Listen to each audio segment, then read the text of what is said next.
think that for most of us, we've been blindsided by the fact that Jennifer Soto would send her daughter to share a bed with a 37-year-old man, so that we haven't looked at other areas where she could have been considered to be perhaps a little negligent as a parent. One thing for me that has been a cause of concern from the very beginning was the fact that poor little Madeline spent her entire life 24/7 drugged up to the eyeballs. Now, don't get me wrong, I'm not one of these anti-medications, anti-drug people. I myself struggle with ADHD, and as a consequence of my ADHD, I also struggle with insomnia. And I will take medication for both. I find that the medication I take for my ADHD has an enormous impact on my ability to concentrate and my ability to regulate emotions, etc. In terms of the medication that I take for insomnia, I don't take any of these medications that essentially sedate you, but rather I use a medication which lowers blood pressure and allows me to sleep right through the night. I only began using these medications as an adult, and with there being a wait for approval for ADHD medications for a new patient, I had been using medications to help me sleep for a full 2 weeks before beginning my ADHD meds. The difference was phenomenal. Suddenly I could function so much better throughout the day. But this is not about me, this is about Maddie. And let's be real, the medication that she was on was definitely not allowing her to wake up feeling refreshed and to function at her best throughout the day. I'm not going to discuss what sort of ADHD medication Maddie was on in this video. For starters, I'm not sure that I caught mention of the particular medication that she was using. But at the same time, I'm just going to point out that if you are medicating someone for ADHD, then any other medications need to complement that medication. And I don't believe that hydroxyzine would have done that for Maddie. It seems to me that Maddie must have spent her entire life experiencing the Judy Garland effect, that constant cycle of uppers and downers, just to give the impression that she was somehow functioning on a daily basis. Maddie would have been spending half a life knocked out on a medication that, when you start to do your research, it becomes apparent was not an ideal medication to be giving a child. First of all, let's talk about developing healthy sleeping habits. Yes, when you have ADHD, you do wake up multiple times through the night. You do have trouble getting to sleep. But I grew up at a time when parents recognised the importance of sending their child to bed early and allowing for the child to get a good night's sleep.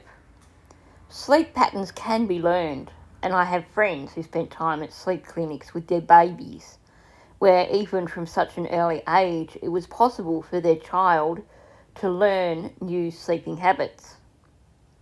Aside from ensuring that your child gets to bed early and has a good 8 to 10 hours sleep, there are also other ways that a parent can help their child to have a decent night's sleep, such as a hot bath or a hot shower before bed, or a hot drink, or exercise through the day, music to fall asleep to, or even aromatherapy.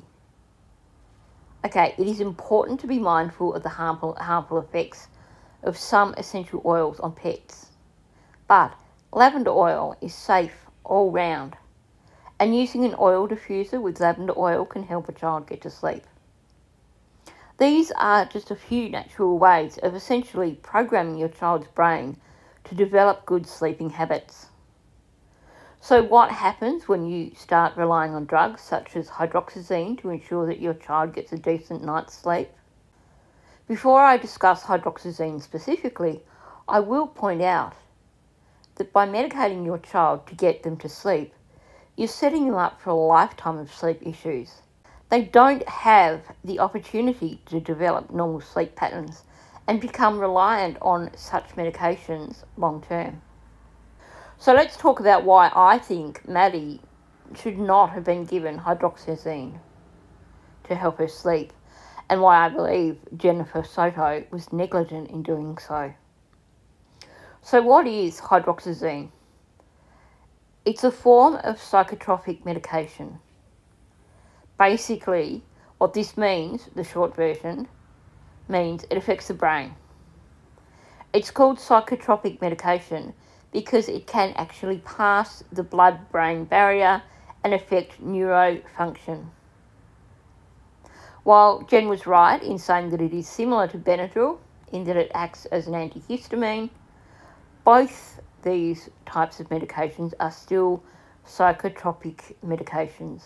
They affect the brain directly. What does this mean for a child? So I think most people by now know that the brain is still developing and still forming neurological pathways, etc., until somewhere between the ages of 20 and 25. It's still forming those synaptic connections that getting rid of the ones that aren't being used anymore. So how does that work?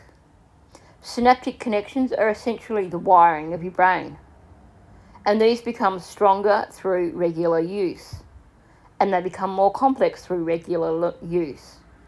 At the same time, the connections that are not being used are considered non-essential by your brain, and it essentially prunes them away so that they're no longer there.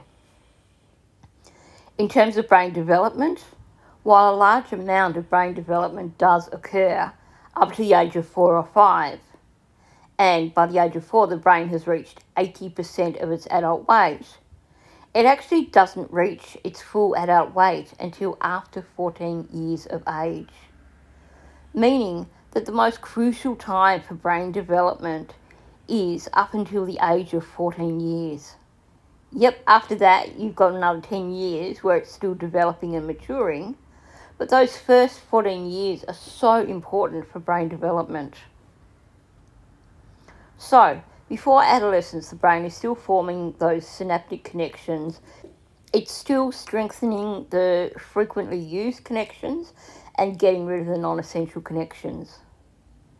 So, what happens around the time of adolescence? When a child reaches adolescence, the brain is continuing to mature and change. Like I said, it reaches full adult weight by around 14. And it's still forming new synapses and strengthening those. At the same time, you have more development of the frontal lobe, and that controls things like the ability for complex thinking, judgment, and decision making. During these periods of development through childhood and through the teens, the brain is particularly vulnerable to environmental effects. In other words, it is particularly vulnerable to the effects of psychotropic drugs such as hydroxyzine. So, talking about studies, it appears that there's been a limited number of studies into the effects of such medications on the developing brain. The studies that have been done, however, show that the use of such medications can have significant impact on children, with a high risk of significant long-term neurodevelopmental effects such as learning deficiencies, behavioural disorders, including issues with emotional regulation and anger responses, and also psychomotor disorders, meaning slowing down of both physical and emotional reactions, including speech. The studies that I could find were done on children who had been periodically using hydroxyzine for allergic reactions. So these are not studies done on children who had been having long-term use of hydroxyzine. So to me that is alarming, because that would suggest that in terms of effects, a child that has been using hydroxyzine long-term is likely to be even more affected. So when you look at hydroxyzine itself, amongst the many possible side effects of taking it, the thing that stood out for me was that while it is prescribed for sleep issues and anxiety, it can also cause anxiety. Now, As I mentioned at the beginning of this video, I'm certainly not against the use of prescription medications. But even before we take into account the possible long-term effects of a drug such as hydroxyzine on the developing brain, let's be real. Maddie was living in a medicated haze. Jen admitted that if she had her meds too late at night, then she would still be groggy in the morning. Despite being on ADHD medication, she was described by many people as being spaced out and unable to focus. Her teacher spoke about her being markedly less alert by the end of the day. Were she adequately medicated for ADHD, it should have been apparent and she should have been achieving success at school. And yet, by all accounts, she was still functioning in a way that you would expect were she not being treated for ADHD at all.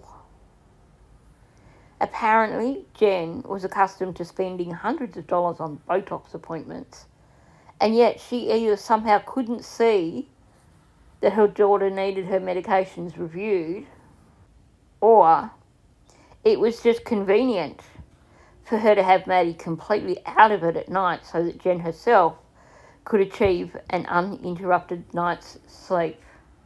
Now, I realise that technically Jen hasn't done anything here that could see her being charged with neglect. But at the same time, to me, this still does scream poor parenting. Perhaps instead of spending money on Botox appointments, she could have spent money on doctor's appointments for Maddie, having her medication reviewed, and finding a way that would enable Maddie to live a more successful life. I feel so sad for Maddie because I feel that her mother failed her in so many ways. So thanks for listening. If you're new, please subscribe. Also, hit the like button and please leave a comment below. What are your thoughts on the medications that Maddie was on?